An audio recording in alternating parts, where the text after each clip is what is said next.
You're watching Experience Comic Culture and Sales, streaming live daily to Facebook, YouTube, Twitch, and Twitter. What is up, everybody? We are coming back with a brand new episode of Talking Shop. We have an amazing guest here with us this afternoon. You guys are in for a treat.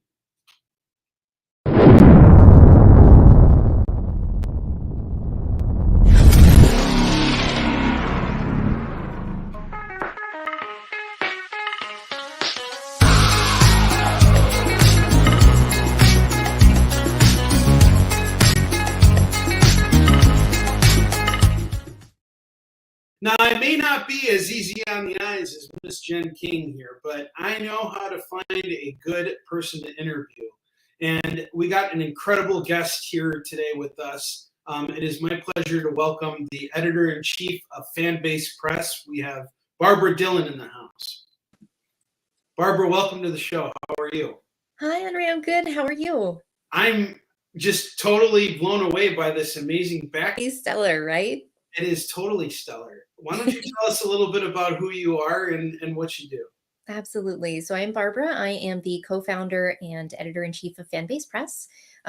Next year is our 15th year, both publishing comics and working as a media outlet to support other creators through daily reviews, interviews, podcasts, and beyond.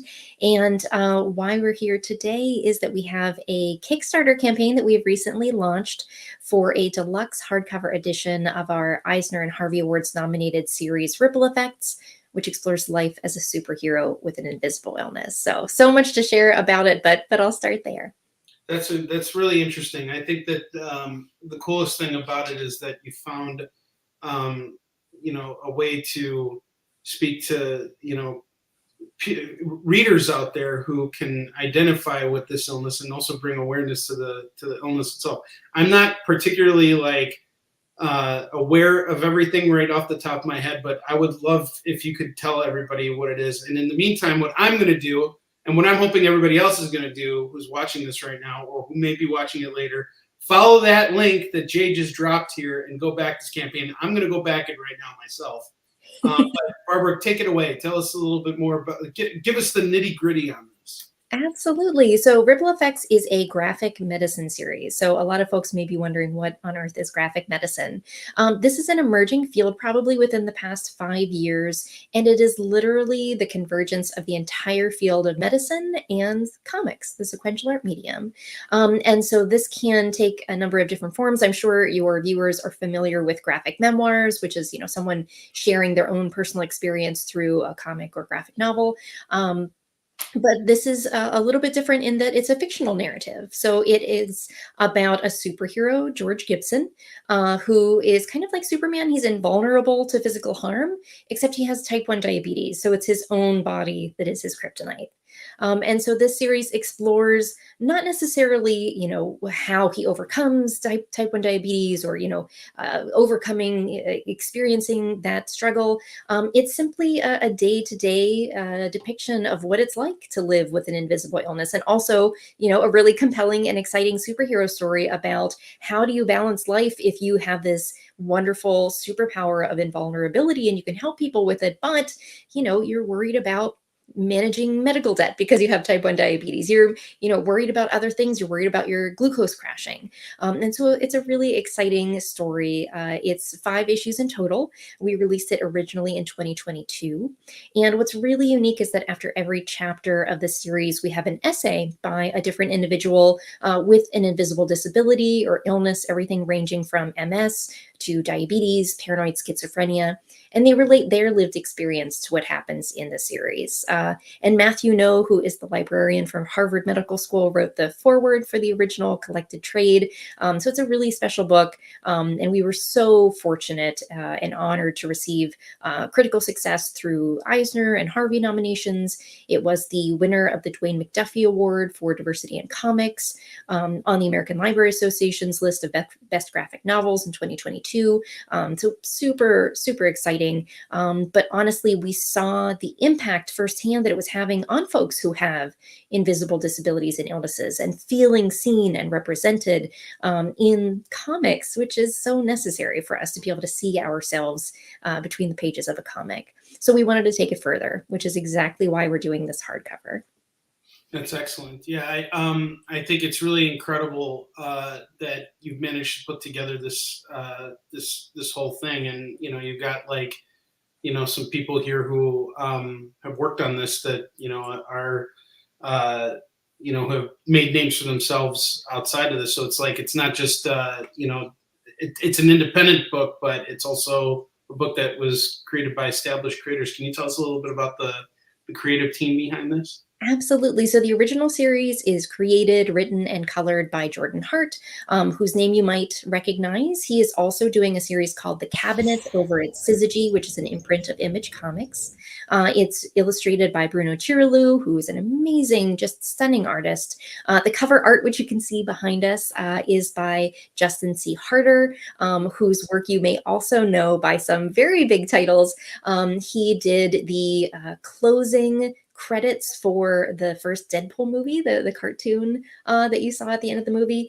He also did the credits for Thor: The Dark World, and he actually created the masthead, the new logo for Marvel's Blade movie. That was him as well. So very, very talented guy, and he did all of our cover art, including this new wraparound cover image for the hardcover. We've also got Oceano Ransford, who we try to get to letter all of our books because he's so talented and wonderful and kind, and Shane Kadlicek, who also did the flatting. So that was the original series, but for the hardcover, happy to dive into when you're ready. But we've got so many star-studded creators that we just wanted to jam-pack this book with talented folks to really aid in raising, again, visibility and awareness for folks with invisible illnesses and disabilities. I'm sure it wasn't very hard for you to get these creators involved either, because of what you're doing with it, the noble cause behind it. Can you want to tell us a little bit about that? Absolutely. Yeah. So we were super fortunate. We met Gail Simone throughout the promotional process for the original series, and she was very kind and generous with her time and, shouted it out from the rooftops, as she often does in supporting and raising up other creators. So Gail is writing a foreword for the deluxe hardcover. We were going to have a big announcement today. I think it's actually coming tomorrow now. We have another forward coming by John Jennings, who worked on Eisner nominee, New York Times bestseller. He's worked on Silver Surfer. He was an Eisner winner for Kindred, a graphic novel adaptation.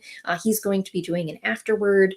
We're adding 2 study guides to the book by Tim Smythe, who he himself is an Eisner nominee, and Literacy Advocate Creators Assemble.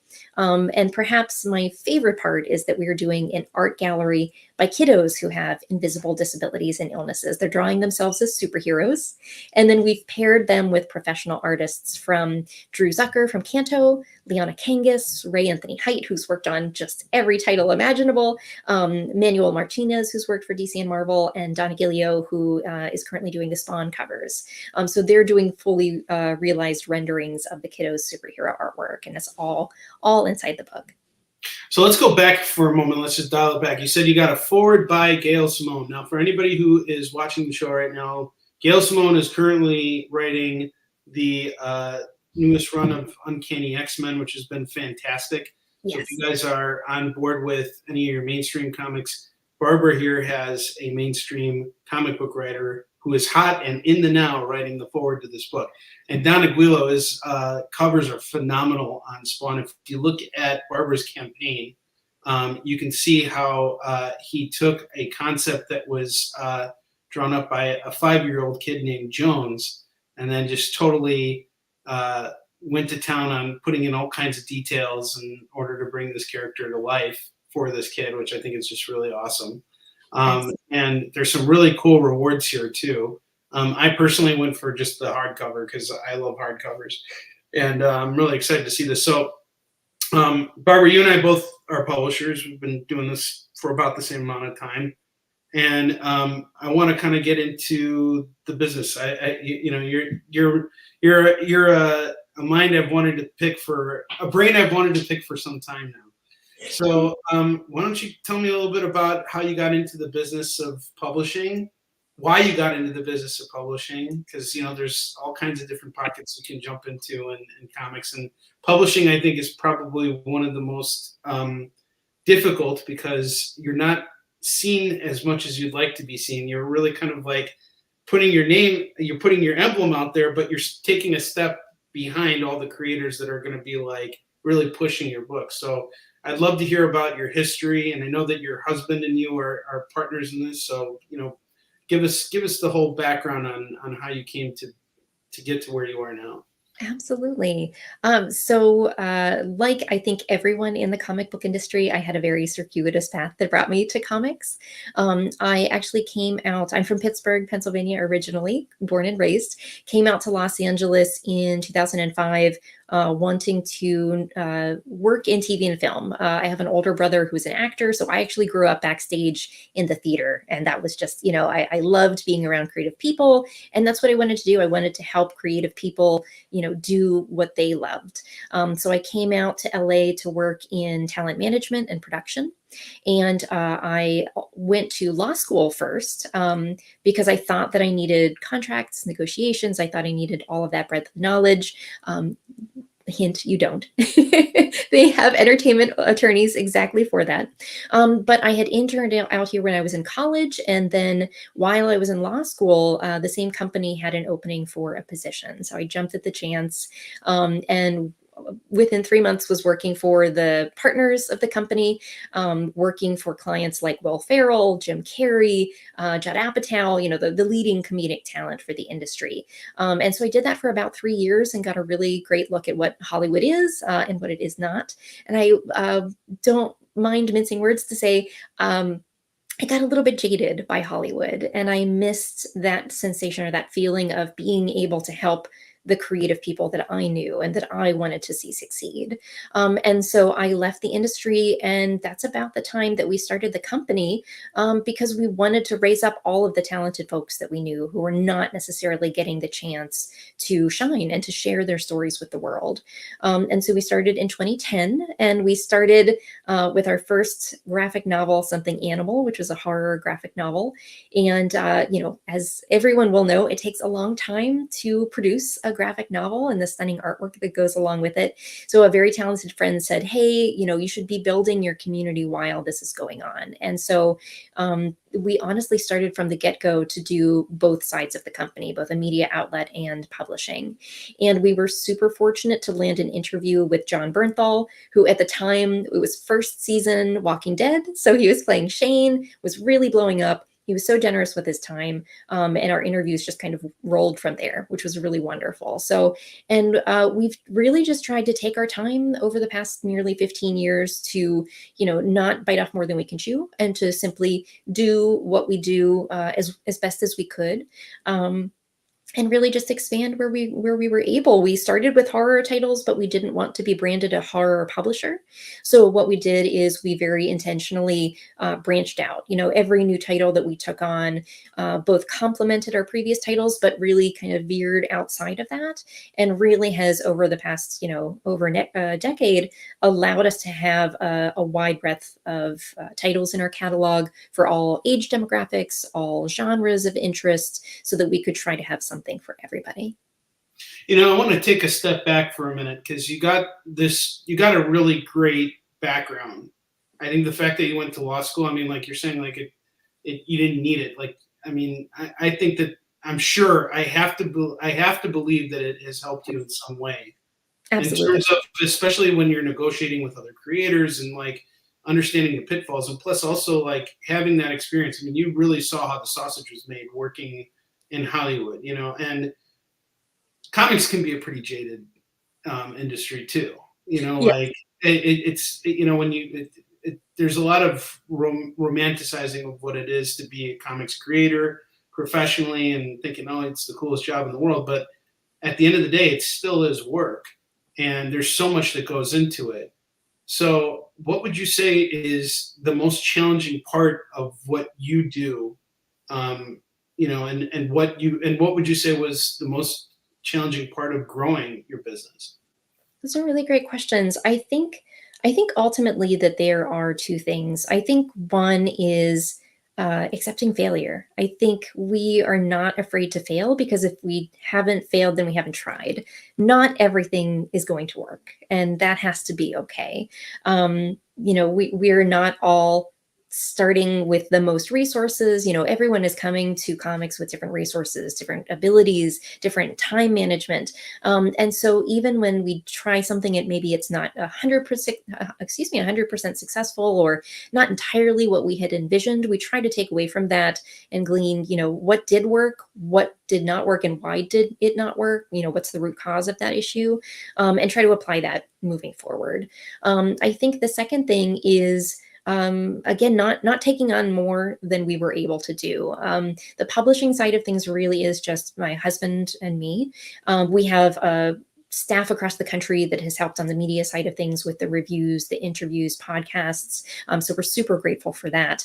But especially in terms of publishing, we generally, over the course of our history, have only done at minimum one comic or graphic novel per year.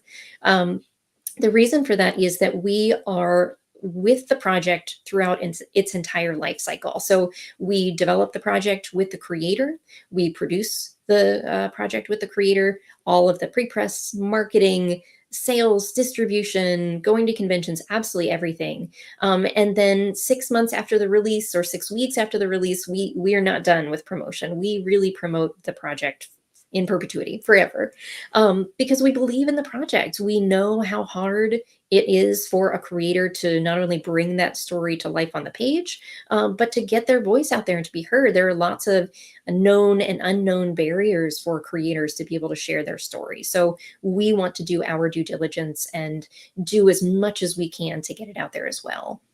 So it sounds to me like you guys pick a certain creator or creative team that you want to work with, and you invest everything into bringing it out there, and then handle all of it. Okay, so throughout my career, I've been focused primarily on going to conventions and doing distribution through there. We've run into each other a number of times at conventions. I'm just curious to know, what has been your model of distribution like, and what would you say is your most successful route in terms of distribution of your work? That's a great question. So in terms of print distribution, we have always self-distributed. We have always, tried to keep up on and investigate the traditional routes of distribution, your Diamond Distribution, Baker and Taylor, all of the, Ingram, the big ones. But and I'm sure I'm speaking to the choir here, but for an independent publisher, sometimes they're just cost prohibitive, and it doesn't make sense to distribute through those channels, especially if you're not, putting out 10,000 or more comics a month, a year, etc. And so for us, we have self-distributed, we have our own online store, we are on Amazon, but we fulfill all of those ourselves. Now, that being said, digitally is, I think, what has really helped us to gain international awareness with our titles. We, just before the pandemic started, I want to say, we partnered with Hoopla, which, if anyone has a library card, Hoopla is one of the digital distributors that you can access content through your library. It's usually Hoopla or Overdrive. So you can access our titles digitally through your local library, the entire catalog. The other is a wonderful digital platform called Library Pass, and their comic-specific platform, Comics Plus, which has really been beneficial as well. So folks all over the world can find us digitally, and then a lot have come back to order something in print to have in their print catalog as well. So I think, honestly, digitally has been super helpful for us. That's interesting. Yeah, I know you have a pretty big foot planted in the library world, and that is, just so everybody knows, that is a tough nut to crack. That is not just something like you can go in and be like, I went to ALA this year, and it was a learning experience. And I definitely, it was a school of hard knocks for me a bit, but it was a great experience, of course, and seeing a lot of our peers and, obviously seeing you and everything was really wonderful. But to really establish yourself in that arena takes a long time. Can you tell us a little bit more about how you went about it? Absolutely. So honestly, it's been very helpful to connect with Hoopla. It was a cold email that we sent to them pre-pandemic, and they were very welcoming and helpful in onboarding our entire catalog. And then Moni Barrett and the team at Comics Plus have been just so phenomenal to work with. And Matthew No, who ended up writing the foreword for Ripple Effects, has been super helpful. Both he and Moni are past presidents of the ALA's Graphic Novel and Comics Roundtable, which, for those unfamiliar, is sort of like the comics wing of ALA. And they are both past presidents, have done so much to raise visibility for and access to comics in libraries. So knowing and working with them has been invaluable to kind of unlocking the library space. So JD Smith, what's up, brother? He says, Hoopla is one of my go-tos for comics and graphic novels these days. So that's awesome. So if you're looking for some cool stuff, be sure to check out the Fanbase Press catalog that's on there. Going back to our conversation here, I'm also curious. So you're putting so much into the publishing aspect of what you're doing here. I think a lot of publishers and a lot of creators who want to work with publishers when they're choosing a publisher are thinking about not just getting the book out there and making sure that it's seen and making sure that they're actually making money on it and doing all these things. And that margin becomes thinner and thinner the more people that are involved with the actual process. But my question to you is, are you working with these creators on helping them license out their stuff, given your experience and your connections and everything, to get that movie deal made or find that board game deal or whatever? Are you guys handling that as well? And what has that experience been like? Absolutely. I think that has increased in accessibility in our reach and ability to do so over the past, I don't know, probably about 8 years or so, just as our footprint in the comics industry has increased. But honestly, it's part of the wonderfulness of the symbiosis of being a media outlet as well, because we meet so many folks through the media side of things that it really does benefit the publishing side of things. But absolutely, we've had some close calls. We've had some projects be optioned and move forward very close to being a feature film, and then sadly, because of the state of things with Hollywood, end up not moving forward, which is unfortunate, but part of the process. Part of the game. It's interesting. Yeah. I was at Dragon Con a couple weeks ago, and I ran into another creator. He makes comics on the side, but he mainly works full time as a line producer in Hollywood. And he was saying that he actually just left Hollywood. He's actually he's working in the film industry, but everything seems to have migrated over to Atlanta. Mm-hmm. And he just said it's very, very hard right now to sell anything and to really get things moving over there. And it is I can imagine it's how jaded it is, how much it can make you feel jaded. How do you kind of keep yourself and your team motivated throughout that process? That's a really good question. I think that for us, we try to, from the get-go, our MO is that we want to bring the creator's vision to life on the page. So for us, at the end of the day, the most important thing and what our main number one job is making the creator feel as though their vision has been represented. And if we've done that in the comic book form, that's all I think that anyone should be asking of themselves. I think that the icing on the cake is the adaptation to other, entertainment mediums. And I think that the tough thing is, because I know that for a lot of folks that is the end goal. I'd love to see my name in lights. I'd love to see my project on the big or small screen or video game or, whatever it may be. But I think that's the tough thing right now is, that we have a lot of colleagues working in various aspects of Hollywood, TV, film, video games, etc. And everything's in a really challenging time right now, as is the comic book industry. So I think there's a sense of solidarity that we share with one another in recognizing that these are challenging times. It's harder than ever to really break into Hollywood and become the next Walking Dead or The Boys, etc. But I think that the important thing for us is let's get your voice out there. Let's have your story be heard through comics, and anything else, again, is just going to be icing on the cake.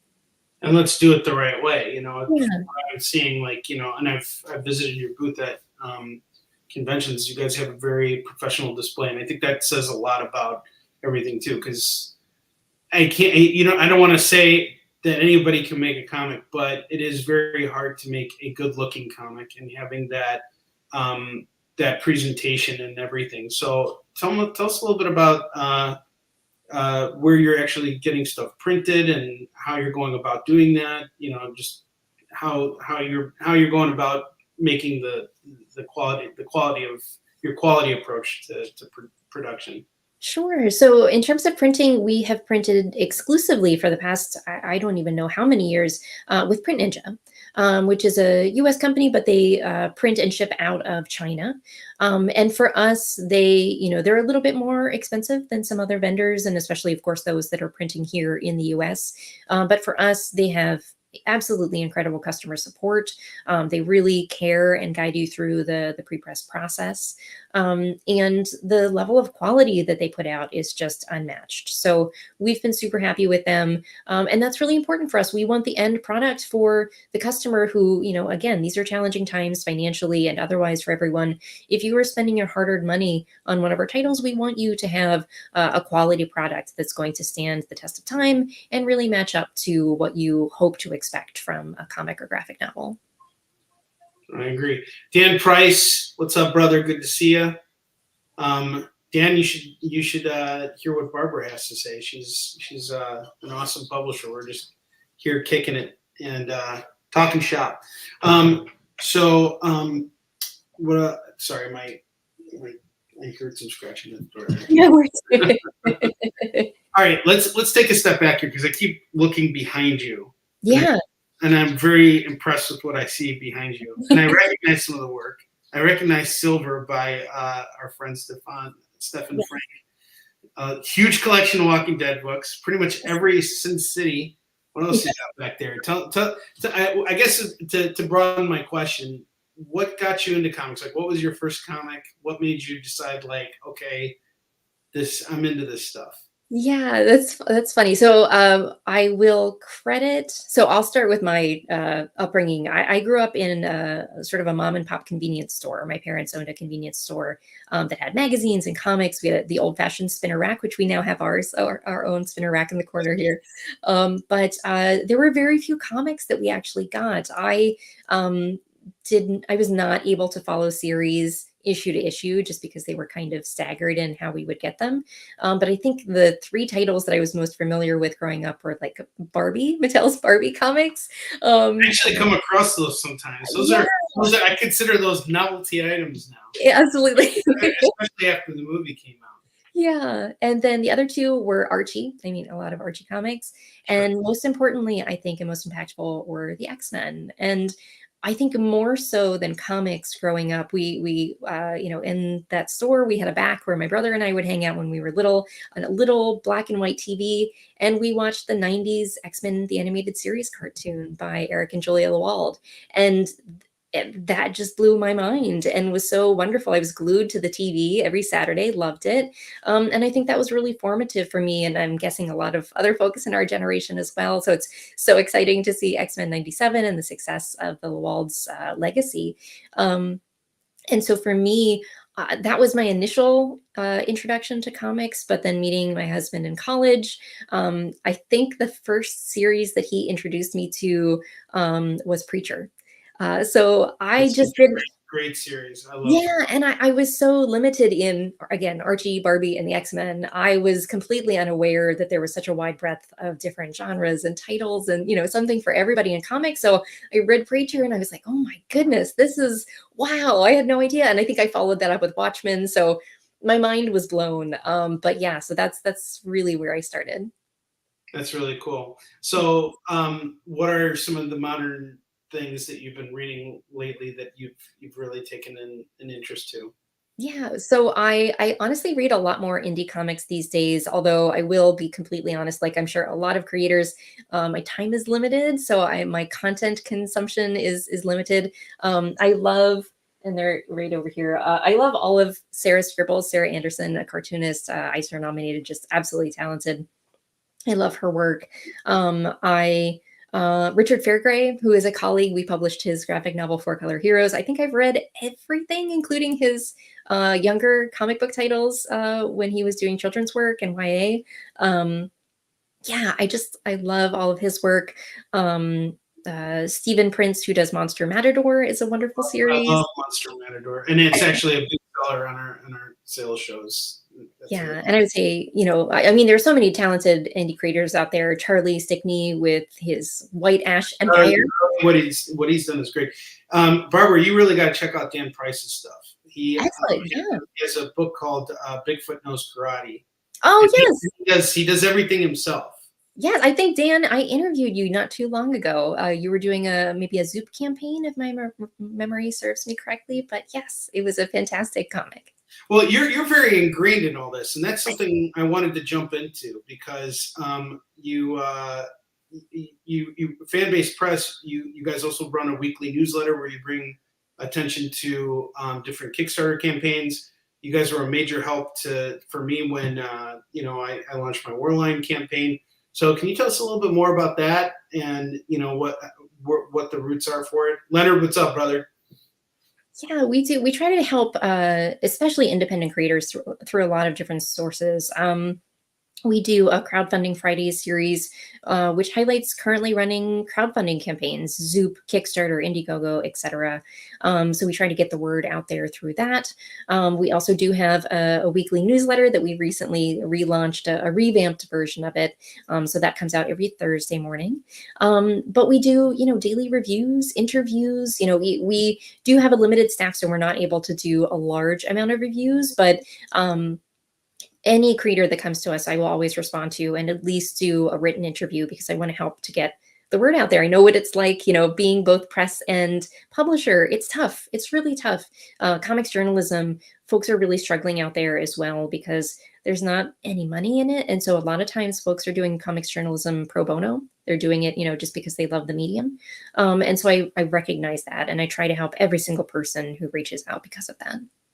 Yeah, no, it's definitely hard. And I write 2 newsletters every week, one through my channel and then one through the experience. And I know how much work it is just putting it all together and especially with reviews. I wish I had the time to review every single comic that I read, but it's one of those things. It does take a lot of time, and comics journalism just isn't where it deserves to be.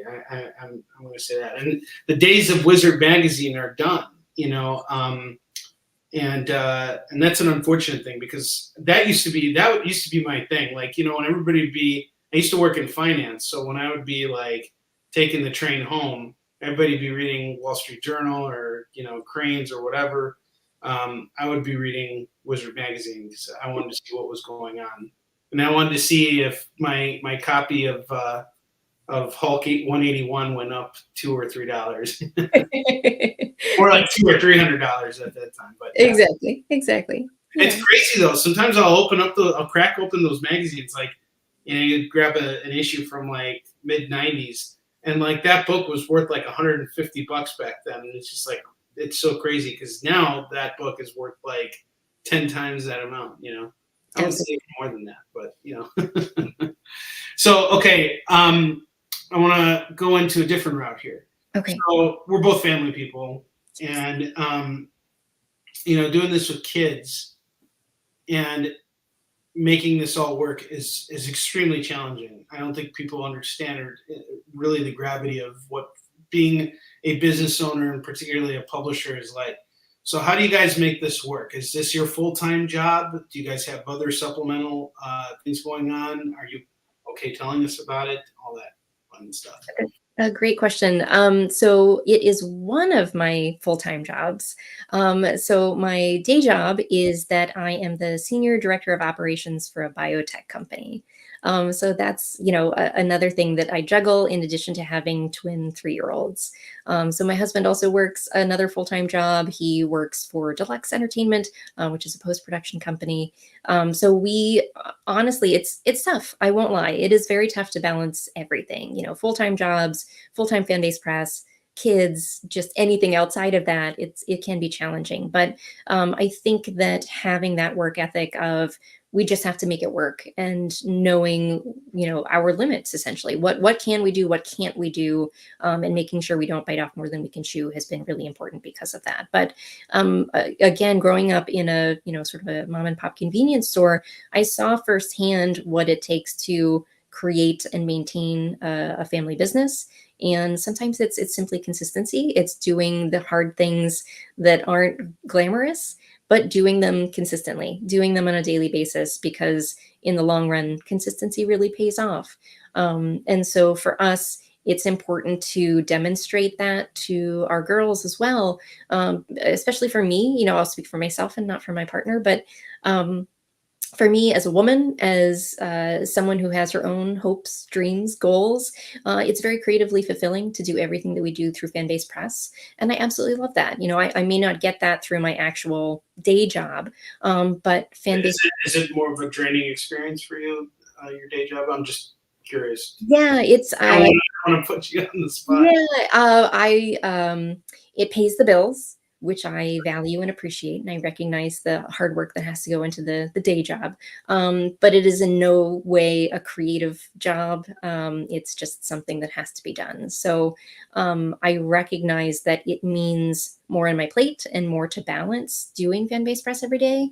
But I love it so much, and it's so fulfilling being able to help other people and pursue my own dreams that I make it work.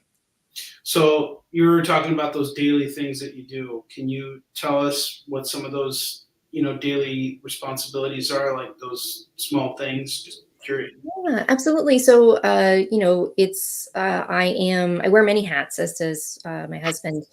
So I am the website administrator. I am the editor-in-chief, both for the publishing side of things as well as the media side of things. So essentially all emails come to me. So if you're emailing Fanbase Press, you're likely emailing me.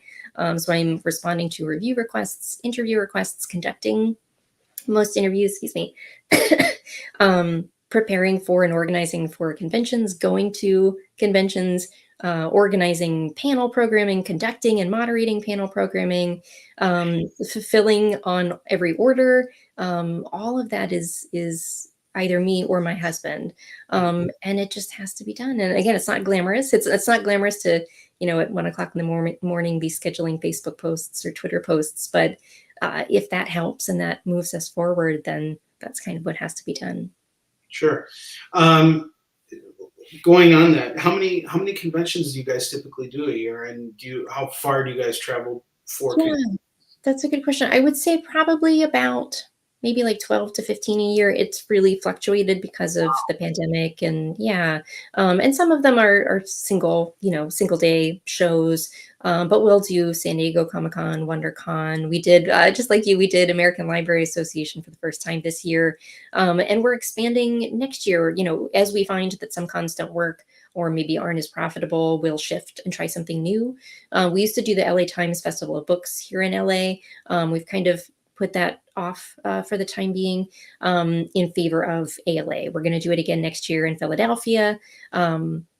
What else do we have? There's a California State Library Association show that we're going to do next year in San Jose in January. So we're excited about that.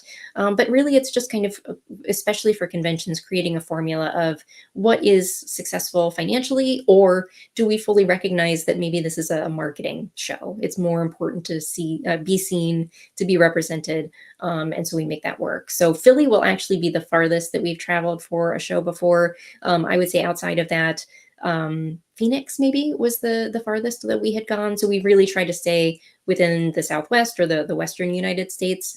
But we're super excited to go back east again for ALA next year. So when I go to a convention, my focus is purely on selling through as many books as I can, because that's my method of distribution. That's also how I put money on the table. I'm always curious to know from other creators what their goals are. So I find that a lot of my contemporaries, people who are my size, micro publishers, kind of have the same approach that I do. Like, we come there loaded up with books, and we want to sell through as much of it as we can, because this is where we go. From what I'm hearing from you, you guys are balancing so many things. And because you have this day job, which, essentially keeps the lights on in your home and allows you to take care of your kids, you guys can kind of play around a little bit at what your goals are at conventions. So what would you say is your priority when you go to a convention? I mean, of course, everyone is different, but let's just say San Diego, for example, which is a huge event. I've done San Diego for many, many years, and my goal has always been the same: come over there, make the money, go home. What about you guys? What is your goal when you do San Diego Comic-Con every year? Yeah, I think like everything that we do, it's multifold. It's of course making money. You know, that is a huge part of Comic-Con, is that you are in front of an audience, an international audience that you otherwise may not be able to access in person, especially for your printed books. So that is a huge help for us, and usually our biggest show of the year. But in addition to that, we're also conducting interviews with other creators while we're there, because we have to serve the media side of our company as well. And then a big thing is panel programming. This year, I was incredibly fortunate to be participating on, either moderating or as a panelist on eight panels, I think, this year. And that makes for a hectic time for sure. But it's part of balancing all of the things and trying to be all of the things. And so again, I think 8 is probably maxed out how many panels I would ever do again at San Diego Comic-Con. And I think that we did a little bit less in terms of the media side of things, the interviews this year because of that. But it's finding the balance. You know, we used to do a lot of live feed videos at San Diego that we don't do anymore, just because they weren't having the impact that we wanted. So we're definitely still trying things and experimenting with things, but really sticking with what works, maybe trying something new every other year, and going from there. But yeah, I'd say sales and just marketing, getting your name out there is the biggest thing for San Diego. Mm-hmm, mm-hmm. That's interesting. A lot of creators feel that way too. Yeah. It's like getting, and I find it's particularly that show, it's really hard to do that. Mm-hmm. Like, unlike other shows, like, you know, you can go out to some podunk show and really stand out. And I feel like that makes more, you make more of a splash doing that than you do trying to compete with everybody trying to make noise at San Diego. Because I mean, everybody's there to pound their chest. It's interesting. It's a really, really hard, that's one of the hardest shows, you know, of the year, in my opinion. ALA was a different experience for me. You know, I guess I didn't know what to expect going over there. The one thing I certainly was not expecting, that I wish I would have known going in, two things. One, apparently it's held in Chicago very often, and I'm from Chicago. So of course, the first year I decided to go and do a ALA, it's in San Diego. So my expenses were like really high. Yeah. And I came over there with what I felt was a conservative amount of books. Like, I didn't come there to like be like, okay, I'm going to come over here and try and make like, you know, $10,000 selling books. And it was really hard to compete with every other publisher who was giving everything away for free.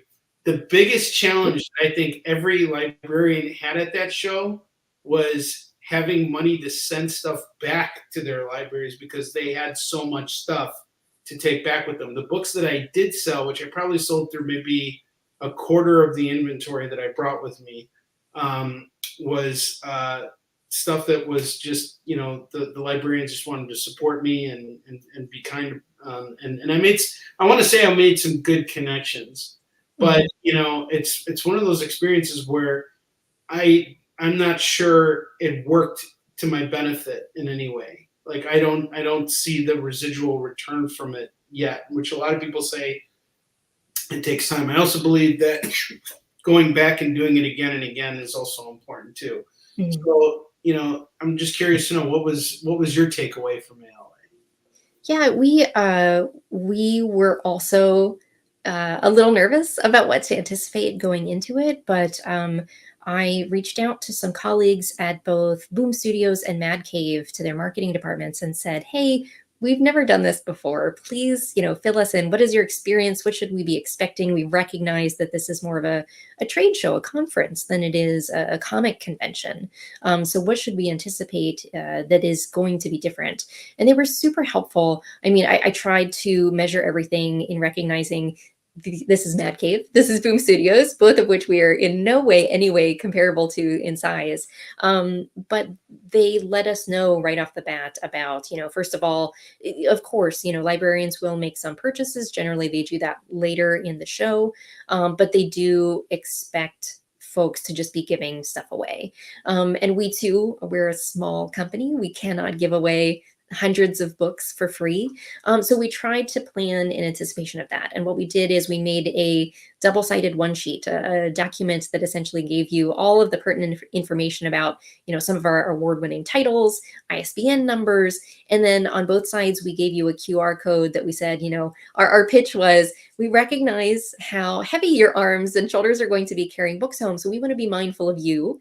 Here's a digital copy of all of our titles that you can save on shipping, save your shoulders and your back, download all our books when you get home, and feel free to check them out at your convenience. And so that was the way that we really worked around and kind of our scrappy method and approach to getting away from giving things away. But we gave away some bags. My mom made tote bags branded with Fanbase Press on them. Oh, that's really awesome. Yeah, that's how, that's what we did to give something away so that you felt like you were coming away with something from the booth. That's really Yeah, but we tried to really just recognize that, we're not a huge publisher. I think the other smart thing that we did is we initially had, going off of our experience with, regular comic conventions, we initially purchased a small press booth, not entirely knowing what that meant. But then once we saw the placement on the floor, we thought, you know what, we're spending so much already with that small press booth.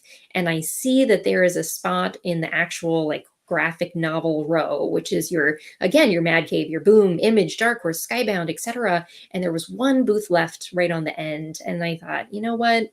We're making such an investment in this already, and we really want to make this work. So let's do it. Let's get a 10 by 10 exhibitor booth. And I'm so glad, honestly, that we did. I mean, it definitely pushed us up to, we had a huge sense of imposter syndrome the whole time, because we were like, Boom, we are not. Mad Cave, we are not. We're definitely not Dark Horse, Skybound, etc.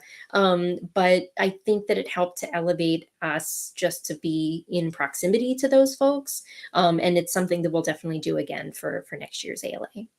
That's interesting. That's very interesting. In case you haven't been able to tell throughout all of this, this interview has been just as much for you as it has been for me. I've been taking advantage to have the time to talk with you and share information, because I don't feel like I get to do that enough with my peers. So this, usually when we're at these events, we're always busy, connecting with people, and we don't always have a chance to have conversations like this. So this is really cool. So Dan is saying that's so rad. Hats off to you. It's such a handful with family, day job, and passion projects, but so worth it. I totally agree. I honestly am so blown away by how you guys managed to do it, because it really is a team effort. It's you guys putting aside the responsibilities of what needs to be done versus, actually pursuing the passion of it. So how about you as a creator? Have you ever decided to tackle comics as a writer or artist, or are you more of like, I'm the person who makes this happen, that makes the project happen? Yeah, I will be fully transparent that I'm usually more comfortable as the behind the scenes person. I'm happy to serve that necessary role. I've definitely thought about it. Bryant, my partner, and I have often talked about going back to, because, our first two books were in-house. He wrote or co-wrote both of those. But, what would it look like if we did our own project? And we're constantly batting around some ideas, but nothing fully solidified has come to pass. I will say, I don't necessarily have the confidence in myself as a writer, so I'm much more comfortable letting other folks take that. And my stick figures are abysmal, so no one would ever want me to be the artist on the book. So editor suits me quite well. That's funny. Well, I make pretty good stick figures now. It's very hard. It's a lot. It's a huge investment of time and energy on the creative side. So it takes a lot too. Honestly, Barbara, now that I've talked to you, I'm going to honestly dub you the Jerry Maguire of comics. Seriously, I mean, that is sort of the message of everything that you're doing with your projects. It's all about the passion, and you are you are the person on behind everything, you know. But you don't. I always notice that you're putting the creators at the forefront. So Absolutely. Yeah. we're coming to the last 10 minutes of our, less than 10 minutes. We got about 7 minutes, so we're winding down. And Jay is saying thank you for taking the time to be here today. We really appreciate you, and you're welcome back here anytime. I think we're going to have you back on Triple T in a couple of weeks. So you'll be interviewed by Chuck Pino. So you guys can be on the lookout for that. That's going to be a fun episode. But you know, aside from that, as we're winding down, let's get another link for Ripple Effects, and then Barbara, can you give us the elevator pitch for Ripple Effects as well? Absolutely. Yeah. So Ripple Effects explores life as a superhero with an invisible illness. So if you can imagine Superman, who is invulnerable to physical harm, but it's his own body that is his kryptonite because he has type 1 diabetes. And we supplement every chapter with an essay by a different individual with an invisible illness or disability relating their lived experience to what happens in the series. Okay, I'm going to ask a question now that I meant to ask sooner. Yeah. To your Kickstarter, I just wanted to take that other 40 minutes to talk shop with you. Yes. So let's talk about your Kickstarter for a minute. Mm-hmm. So your Kickstarter's funded. You hit your funding goals. We But did. everybody who puts together a Kickstarter wants to hit the funding goals so that we actually make the bare minimum. And obviously there are further goals and everything. Why don't you walk us through that? Like what is, you know, you're fully funded now. So I want to take away that sense of reserve from people who are like, well, they're funded. What do we need to back them for? Tell us what's going on, why you need more, and you know, how can we help you get there? You got it. So we definitely have some stretch goals up our sleeve. We've announced one so far. As of the recording, or maybe a little bit before, we were just under $8,000. And we have announced that if we reach $10,000, we are going to be giving away and just fully donating 20 copies of the hardcover to schools and libraries. So if anyone visits the Kickstarter campaign, you'll see that we have a section about a chance for librarians and educators to enter for a chance to win. They can enter their information on a Google form to be entered into the sweepstakes. And then if we hit $10,000, we will choose at random 20 folks who have entered into that drawing that are school librarians or educators. And we will donate copies to those 20 people. So that's our first stretch goal. If we can hit $20,000, we've got a lot more up our sleeves if we go beyond that, but that's the biggest one right now. Yeah, it seems like you guys are definitely going to hit the 10,000. I think you guys definitely have that time. But you're in that period now where you guys are in the Meadows, because this is the middle of your campaign, right? So Yeah. how are you feeling? How's your overall, you know, This like? is terrifying. This is a terrifying experience. The past year prepping for this has been a roller coaster for sure. I'm so excited, honestly, because we have one more really big announcement about a contributor for the book that was going to be made today. It may still be made today, but perhaps tomorrow. That I think is really going to elevate the project and just bring more eyes to it. So I'm really excited about that. But yeah, it's been fascinating, and I will say, you know, upfront, we've had so much help in guiding us through this entire process. As I mentioned, Charlie Stickney, Stephen Prince have been invaluable to us.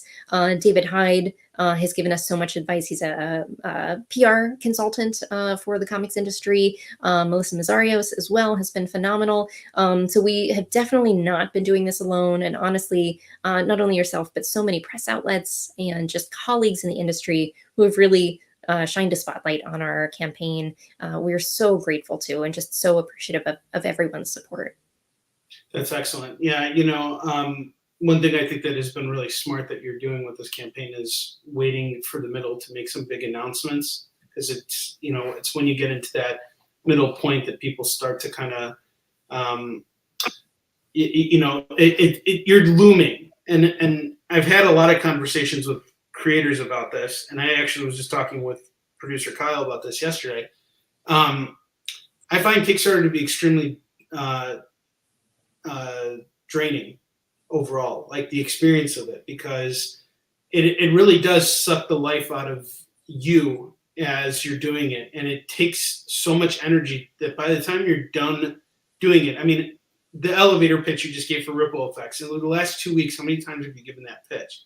Probably a million. Yeah, I feel at times that it's like falling on deaf ears and everything like that. But you got to just keep doing it. And I'm saying this to let everybody who's watching this know just how hard this is. And you still got another 15 days to go with it. And you're pulling through. I think you're doing great. I think you guys still have a ways to get, you have time to reach some of those higher stretch goals. And I really think you guys are gonna hit it. This is really great. So we're coming to the end of the show now. So I wanted to give you a chance to, say any last parting things, anything you want to share with us. Tell us how we can follow you and stay in touch with you and all that stuff. Yeah, well, folks can find us if you're interested in visiting our website. You can go to fanbasepress.com. We're on all of the social medias. Just search for Fanbase Press. I want to highlight one of the most exciting things we did so far with the Kickstarter is in partnership with David M. Boer from Canto and Killer Queens. We hosted a Whatnot live stream auction for all of the artwork from the art gallery that I mentioned earlier, the kiddos and the professional artists. We raised over $1,300 in 1 hour that all went to benefit the Make-A-Wish Foundation. So we were super excited about that. And also, if you are looking for a fun tier in the campaign, we have a donate a copy tier. So you can donate a copy to your favorite library or school. And we also have a get a copy, donate a copy. So if you want to donate one, but still get one for yourself, you can do that as well. That's fantastic. Barbara, thank you so much. I really appreciate it. And I hope, I wish you guys nothing but the best of success. You're already doing it. And I am so in awe. There's so much that I have gained from our conversation and so much food for thought for me in the future. And I'll probably be reaching out to you again in the future just to pick your brain and stuff like that. But always here, always available. Thank you very much. And likewise, we're here for you too. And we're very honored to have you here on the experience today. Thank you so much. Thank you. I appreciate it. All right, guys, we got Comic Collectibles is up next. So stick around and get ready to buy some comics. And have a great rest of your evening. And be sure to back Ripple Effects on Kickstarter. And we will be back with another episode of Talking Shop in the next few weeks. I got to book my next guest, but it's going to be hard. Barbara's going to be a tough act to follow. So, all right, guys, have a good one. See you later. Join the party. Head over to our link tree to find all the links for everywhere the experience is all the time.